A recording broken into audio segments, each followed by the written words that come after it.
So how do you play it? How do you navigate this minefield and come out a winner? Here's your global economic calendar for June 23rd to 27th. In the U.S., watch for S&P Global Flash PMI on Monday. Manufacturing expected around 48.5, services at 53.8. Existing home sales for May are forecast at 410 million, though Tuesday brings Conference Board consumer confidence, likely steady near 70.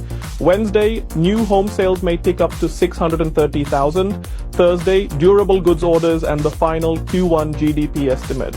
Friday, the Fed's favorite inflation gauge, PCE prices, expected up 2.2% year over year, with core PCE at 2.6%. In India, look for May trade balance and HSBC Flash PMI on Monday, plus the World Bank's 6.3% GDP forecast and stable FX reserves.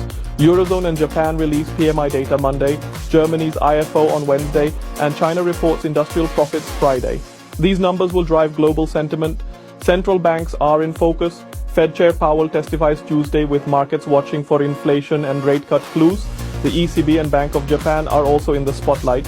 Earnings to watch: KB Home, FedEx, Micron, Nike, Walgreens, McCormick and Nestlé India. Central banks will shape currency and equity moves worldwide. Watch for Powell's testimony, Fed Governor Waller's comments and updates from the ECB, BOJ and RBI. These policy signals are critical for traders. Earnings season heats up with key reports from the US and India. Meanwhile, geopolitical risks are front and center. Middle East tensions could push oil above $80, and U.S. China trade talks are ongoing with the tariff pause ending July 9th. Any escalation could hit tech, autos and consumer goods.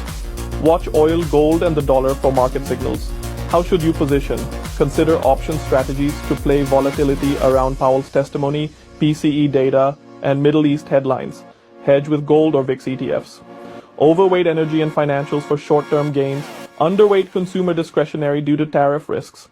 In India, focus on IT and banking with Nestlé as a defensive play. Stay nimble and data-driven. Above all, manage your risk. Don't make oversized bets on any single event.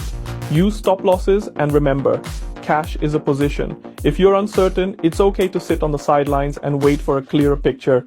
This is a high-stakes week for traders and investors. Stay alert, stay informed, and be ready to act. Good luck out there. Now go out there and make some money.